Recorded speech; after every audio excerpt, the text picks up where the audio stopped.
আসসালামু আলাইকুম। আমরা আছি শাহেরাবাদ গাজীপুরে মৌচাক এলাকায়।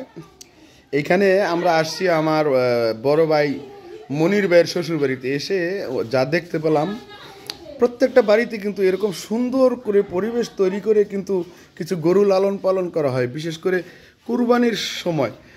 এখনও আছে মনির ভাইয়ের চাচা শ্বশুরের খামারে। আপনার কয়টা গরু আছে একটু যদি বলতেন। 8টা গরু। কিন্তু এইখান থেকে দেখতে পাচ্ছি 4টা, আর বাকি 4টা গরু।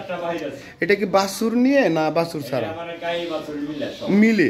তা আপনার সামনে পরিকল্পনা কি আছে ছোট্ট একজন খামারি হিসাবে?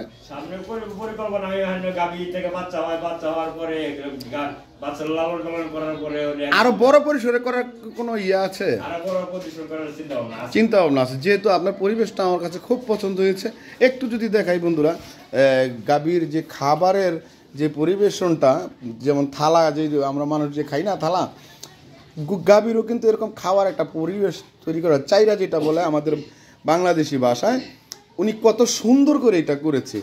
যাই হোক, আমরা আছি, আমরা দেখাবো আপনাদের। ভালো থাকবেন নিশ্চয়ই।